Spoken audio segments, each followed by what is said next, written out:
Hey, just got done with today's workout. You'll see it in the demo video, but something kind of went on, so you'll see it in there. I'll talk about it afterwards, but let's focus first on the actual workout you got today. We've got a 12-minute AMRAP, 10 toes to bar, 10 left arm lunges, 10 right arm lunges. If you're just going kind of steady and unbroken, it's about 1.5 minutes per round. So with that, you're kind of looking at 9 rounds. If you're really flying and going after it, this is a 4 intensity and technique workout, so that wouldn't be the point today. But if you are going after it, I could see someone getting 10 plus rounds in, but I think most people are going to fall into like the 6-ish round range. So 10 toes to bar, this just really needs to be something in your wheelhouse. Think maybe like a third or a fourth of a max set. The people who are really good at toes to bar can do 30 to 50 unbroken in one set, so 10 is going to be an unbroken workout for those people. So let's not break it up in more than 2 sets. If you need to break it up into more than 2 sets, then let's move that number down so you can get it done in 2 sets. So for a lot of people, doing a number like 5, 6, 7 toes to bar each round is going to be a good amount. So we want a set that challenges you kind of in the later rounds, makes you kind of question if you should go unbroken or not, but we don't want something that you get stuck on. Same kind of thing. We can use a dumbbell or a kettlebell. We've kind of written this one for a kettlebell, but depending on what equipment you have. 10 left arm lunges. So just hold that kettlebell up over your head, and we're going to alternate the legs on the lunges. So that'll be 5 each side, then 10 right arm lunges. This weight is heavy-ish. It's the heavy kettlebell when we use that term talking about kettlebell swings. But it should be, again, something you can go unbroken on. It's something where like the legs get a little bit annoying. Kind of the hardest part is the stabilizing overhead and just keeping that locked out. And it's kind of just an all around, nothing is too difficult in this workout. It's just the number of reps and the way we're doing these exercises are just a little annoying today, so you kind of just have to stay mentally in it. But there's not a lot of strategy to talk about here besides making sure we get scaled with everything correctly. So we'll throw scaling and at-home variations up on the description and on the workout blog. But toes to bar, we can scale those with hanging knee raises, and if the skin of your hands can't take it, we can lay down on the ground and do laying leg raises. We can anchor our hands, so there's other variations we can do there. Lunges just kind of depends on that overhead position, but you can end up doing a front rack lunge on one side, so we load that one side. Or if you're just not great with lunging variations, maybe the knees and maybe things need to come around, we can just go body weight lunges and just kind of make it look good and just get that time in developing your lunge technique.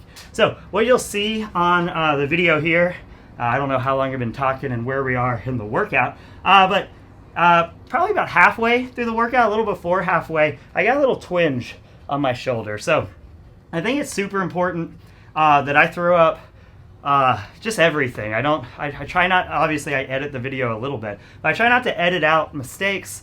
I try and show that I'm just a human being. I'm not a competitor. I'm not submitting these scores for tests.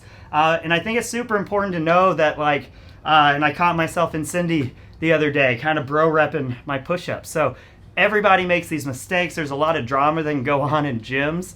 And the people that you call out for bro repping and doing all these things, and a lot of the time, they're just unaware of it. And for me, in the middle of Cindy, if I would have known I was bro repping reps, I would have completely changed my strategy. I didn't even see it until after I did the video.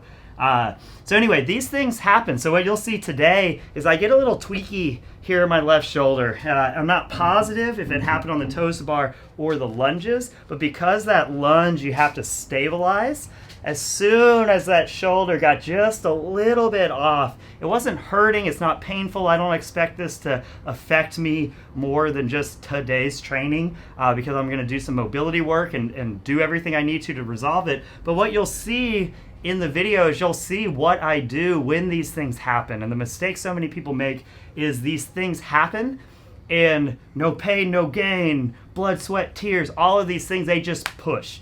The way I look at it is I'm trying to be fit for the rest of my life. And if I have a half workout on one day, that's not going to impact me. But if I push to get the best score possible today and maybe tweak that shoulder in a way where I can't work out tomorrow and can't come back from it, I might have 2 weeks to 2 months where I can't work out. So it's so important to listen to your body when something's out of place, not feeling well. The reason I brought up Cindy, not just for the bro reps, because that was the last workout I had done. A ton of pressing. The push-ups are usually the hardest in that workout. So I can feel it. I know I'm really sore. I'm probably really tight in the chest and the triceps and the biceps from all the pull-ups too. And so it probably left me just a little tighter up overhead, not able to get in those positions. I probably didn't warm up enough for today. So moral of the story, if you feel a tweak, it's not about today always, okay? It's about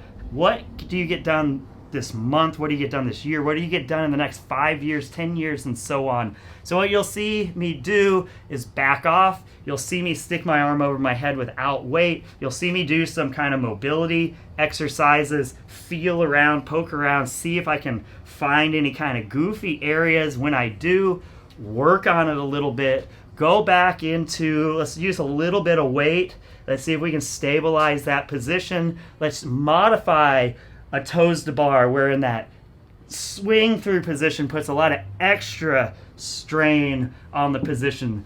You'll see me test out lighter weight. You'll see me kind of skip a few reps. Then you'll see me come back to it and just go really slowly by the end of the workout. So moral of the story here is my goal is it's not purely fitness and scores. We're working out to improve your body, and part of that is the mobility, stability, but also just taking care of your body and making sure you're recovered enough to hit these positions. And if you get a little tweaky, back off, fix the tweak, because now I'm going to be able to come back tomorrow and the next day and the next day and the next day and the next day and get a lot of work done, where if I would have pushed it, try and ignore it, then I might have had a much bigger issue come tomorrow, and I might have had to back off of my training for the next week to 2 months or so. So you got to be smart out there. Sometimes you just got to live to fight another day. So what I'm going to do now is I'm going to go back over there. I'm going to do mobility. I'm going to get that kettlebell back up. I'm going to work on stabilizing, and I'm going to go back into the exercises to see if I can't figure out where I got tweaky, if it was toe to bar or the lunge. I think it was kind of a combination of just me not quite being warmed up enough to get into that extension position, and a combination of me not doing as good of a job as I could have been doing on stabilizing. So I'm going to go check in on those things, work the soft tissues, work the joint around it. I'll be back tomorrow. Hope this helps. Talk to y'all soon.